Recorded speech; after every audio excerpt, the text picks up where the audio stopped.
In or out?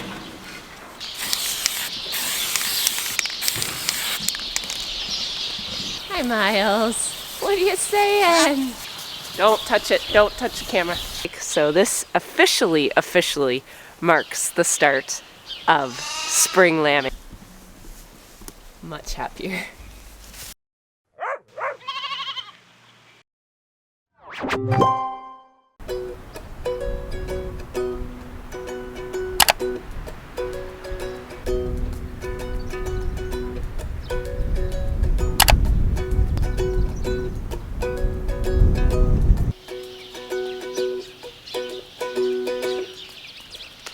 Good morning, you guys. We are in the office. I want to go through those December wean lambs. This is kind of the first step I take in making a decision on these ewes, their mums. And what I do is before I go and actually do a physical examination, I run through and let the numbers, because the numbers are not biased, so I don't know who these ewes are until I actually go in there and put an eye to each animal. But this is a good way for me to let the numbers really start to filter up the ewes that are not performing that well. And then once I go in there, quite often the physical evidence matches the numeric evidence, and I'll be able to see, oh, she had a compromised teat or a compromised udder, she's lost her condition, or maybe she's over-conditioned, little things like that. And I also have really good notes written. So like I have the ewe that went down with a pinched nerve. She laid on 3 of her 4 lambs, and the 4th lamb that was a bottle baby died as well. Kind of the columns that I have that I'm filtering through is just their tags, their date of birth, who their dam is, who their sire is by breed. Are they a quad, a triplet? Were they a bottle baby? Did they die? And if they died, when did they die? What was their birth weight, and what was their last weight, which was their weaning weight? And then I have any notes that I wrote. So those are kind of the columns that I take. There's a ton of different data points that I have, but these are the ones that I do my first initial evaluation of these ewes on.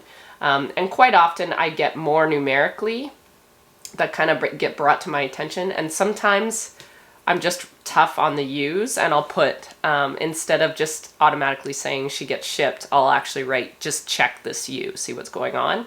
So I do give them a couple chances, even as at their last chance, if you know what I'm saying. So it's nice to have data. If you are ever to a size where you think you can afford investing in something like this, you won't regret it, because the only way you can improve your flock, if you want to stay in this business for a while, is to really sit down, and even if it's just an inventory thing, you know, which ewes are performing for you. This has got nothing to do with genetics and like proving these animals. It's literally who should stay, who should go, who is costing me money to feed. And the number portion of that whole investigation is very unbiased, and it's black and white. Where it becomes a bit shady is when I go into the barn and see who that ewe is. And sometimes if they're, you know, an animal where I'm like, oh, I remember what happened to her when she was lambing this or that or whatnot. So I do try to write as many notes as I can, but sometimes I do have to actually put an eye to the ewe to kind of remember what happened. And that's the one good thing about me being really up close and personal with these ewes when they're lambing. I tend to, if it was pretty traumatic or something happened, I will remember that stuff. It's the ones that go really good, I don't remember them, right? And you only remember the ones that are kind of the train wrecks. So anyway, I'm going to do that, and then I'm going to go through and maybe run those ewes through and do another evaluation.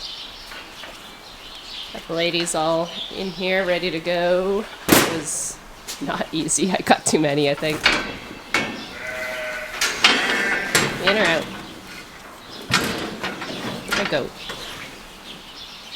All I'm gonna do is just do a, see if I can give you a look here. I'm just doing literally an external touch of her udder just to feel for any lumps or teats that are compromised. But right away, just the visual on this udder looks good. Like, I don't see any visual issues, but it's still worth a palpate just to make sure teats feel good. I just squeeze the teat a little bit just to make sure there's no hard core. This one's a bit questionable, but I think she's okay.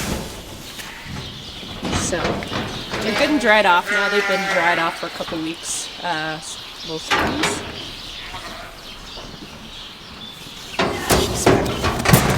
Now this one has some scar tissue on this one side, but it's not hard, so I don't know if I would criticize her for that or leave her. Teeth's up on that side, and then this side's a little swollen. It's not hard at all.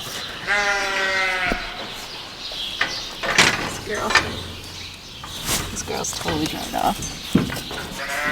And looks okay. Now she does have a little lump, however, right in the middle. So we'll see what her dad is saying. I don't think it's a bad lump. You know the bad ones because they're just hard.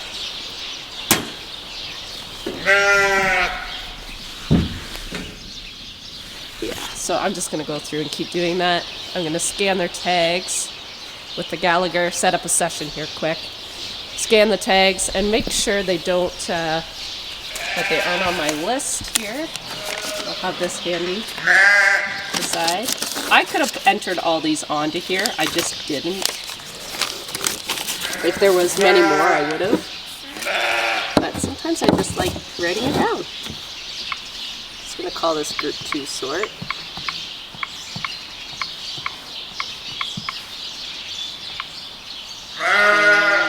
And really no activity, it's just collecting data. And if there are any that I'm going to ship, I'm going to just put activity and then put that I'm going to ship it. But other than that, it's really just an observation.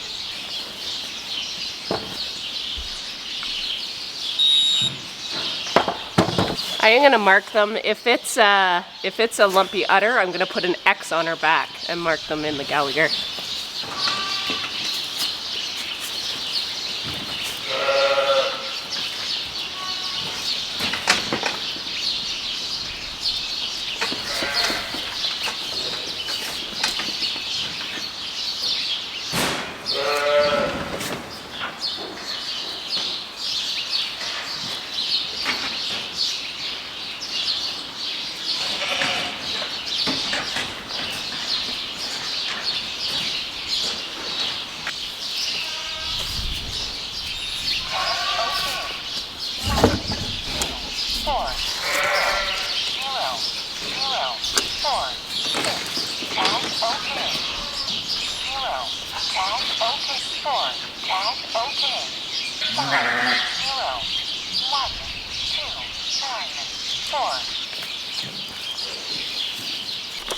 So this U right here that I have marked, 322, she was actually the one with a questionable udder at the back. So I'm going to next mark her with an X, and I'm going to put it under here as Brussels ship. And of course, her tag is one that won't scan for whatever reason. You get the odd one that won't scan, so I'm going to have to put it in my hand here.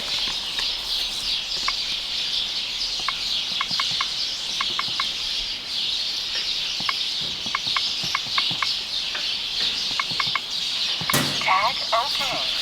1, 2, 4, 0, 0, 0, 5.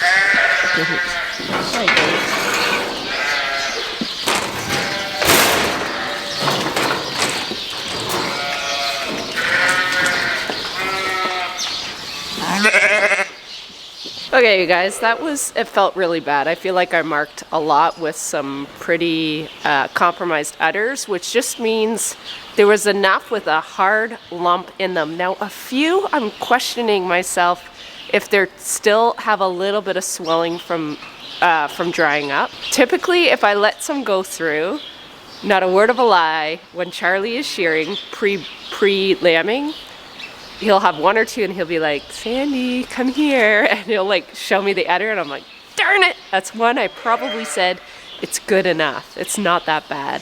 So I really was critical on this group. So I'm just gonna go through the stats here quick and just see if what I'm thinking is actually happening. I put a filter on this session called Brussels Ship. So I basically filtered out the group 2 sort as the session and any that were destined for Brussels Ship. I put on one sheet.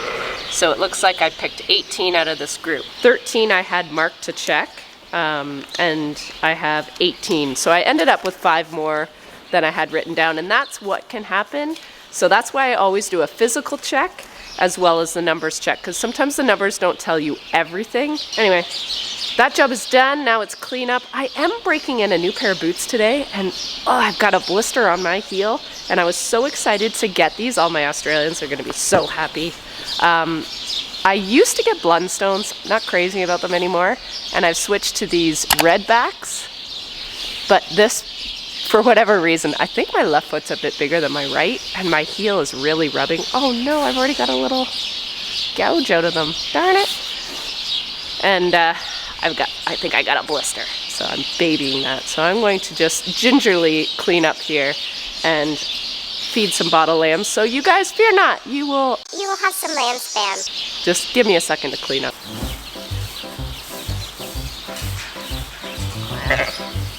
Hi, Miles. Hi, Miles. What are you saying? Hello. You enjoying the sun? Hi. You want your bottle? Yes. Hi, baby. Hi, kids. All right. I don't know if I can hold the camera and do this at the same time. Okay, ladies, don't touch my camera, please. Don't touch my. Don't even think about it.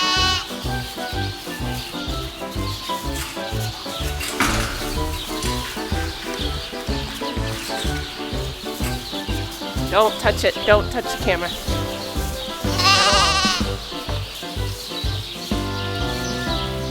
Hello, kids. No, you have to wait your turn. Some people feed on their knee. I haven't actually ever done that. Oops. Look at that. Awkward. You like it on the ground better? I like it better on the ground. We have a system.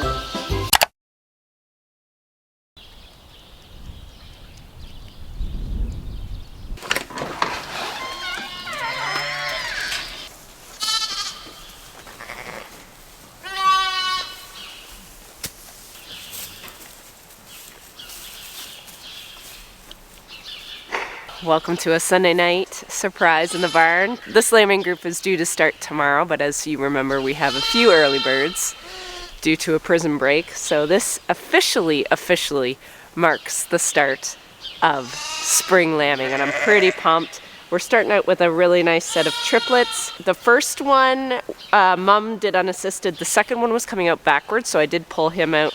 The third one popped out, but it's really little. Fed them colostrum, they drank really, really good. I supplemented with a bottle. I'm just gonna top them up here. It's dark, it's bedtime, so I wanna just get these guys fed. But this one's shivering because Mom's kinda just left him in the corner. Problem with some of these, I don't think they're walking yet. Oh, these two are walking. These two are strong. But the little one in the corner is looking kinda... Now, whether it's been up and drank, I'm not really sure. But I'm going to top it up before bed. I'm going to do a baby check before we leave. And then, and then tomorrow actually is the start of lambing.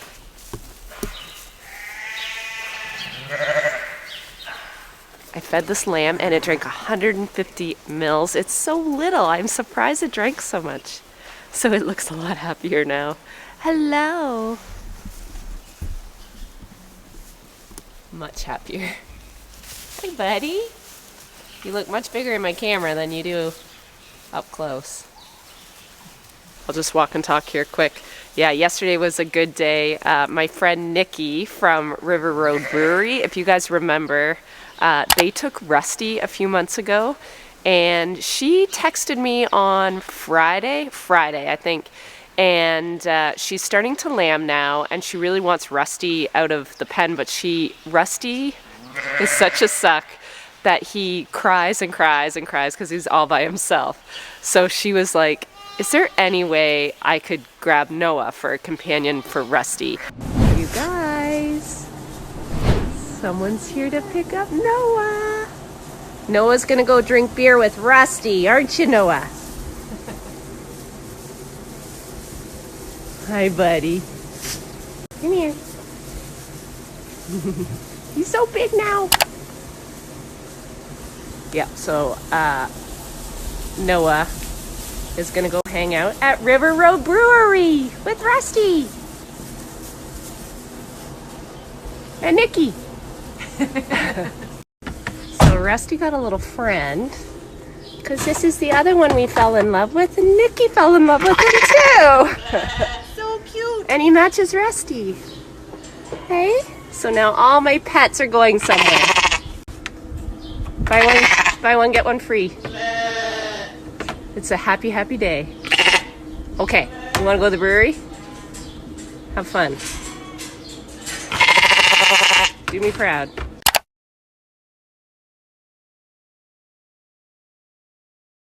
They are using them to breed sheep, so fear not. They aren't just going there to be pets.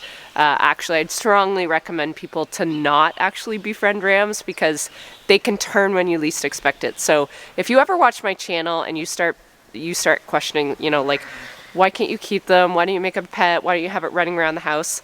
A ram can get really mean, especially if they think they're playing with you. So they're fine when they're lambs, but as they get older, they still think that you're playing, and they're rough, and they'll wait till you turn, and they can do a lot of damage. So you have to be very, very careful with friendly rams. Like, so Billy, like even Billy, he was showing his oats this last breeding group. You have to watch him.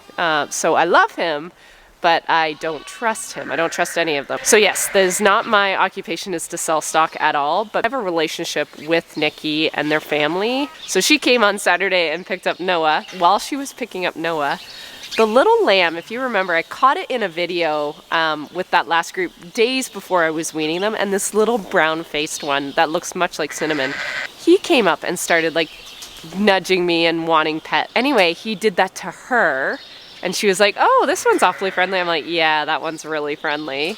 And he would not leave her alone. Like, he was on her like flies on you-know-what. So we went to put Noah on the truck, and she's like, throw him in too. So anyway, happy ending. My 2 pet lambs from that last group are indeed going to River Road Brewery. So I will get to see them. I actually saw Rusty last week. He became a father. I'm sure they have a video on it, so if you care to see Rusty again, I will link their video, I will link their channel down below in the description, and you can keep up with Rusty there. But I actually got to hang out with him in person, and I saw his lambs. The one looks just like Rusty. The other one kind of looked like Billy. It was black and white, but the mom was black and white. So anyway, that is the update for this weekend. It was awesome to see Nikki, and I also saw Belinda yesterday, so she needed a little assistance in her barn as well. Nothing looks like it's gonna happen anytime soon. Ruby has been like such a pregnant diva this week. It's hilarious.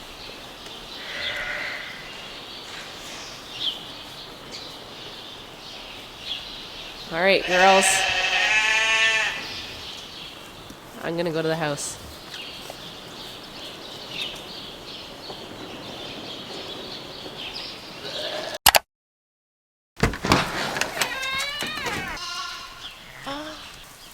Good morning. Good morning. Hello. Not your mommy. There's mommy.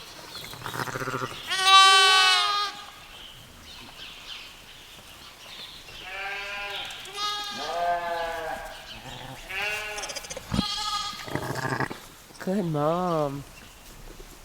Morning, guys. Today's the official launch of lambing, even though last night we had the surprise set of triplets, which makes me happy. I wasn't sure about that little one, but it's looking perky today.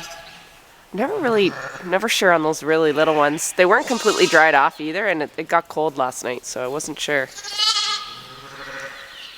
think this is the last real cold day, and then it's supposed to start warming up. Lucy has decided she wants to be an early morning sheepdog as well. I was trying to sneak out of the house with Kinsey, and she was going crazy in her crate. I typically get up at 4:30 or 5 anyway, and she's like, I'll open the crate to let her out. She stays in the crate for another like hour or two. Not if she thinks I'm going to the barn. If she thinks I'm going to the barn, she goes nuts.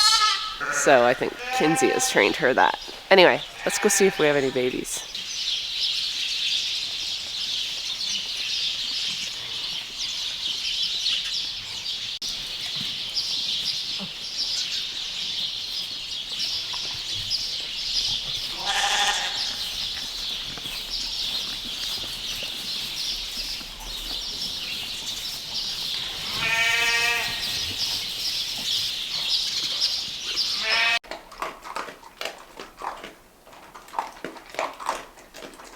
Well guys, today has been a really uneventful day. There's been no lambs. I'm just here on the night check. My triplets are doing great. The little one's just a little fighter.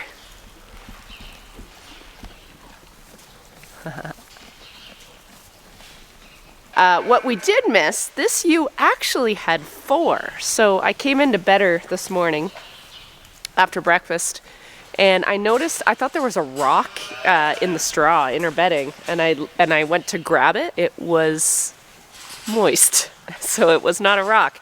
It was literally a piece of her, kind of her cleanings, and she had cleaned last night, so I thought that was weird. And sure enough, it was a real mummified itty bitty lamb. Basically just a wee, maybe smaller than my hand. Eyes hadn't developed yet. You could really see the ribs. It did have skin over top, but you could tell like there was no wool or anything. Like it looked like it had maybe stopped developing a month ago, maybe, or a few weeks ago. But these ones are looking good. Hi, honey. Hi. How are you? You want to scratch? You want to scratch? Yeah, you do. You're so sweet. You're so rotund. Rotund Ruby.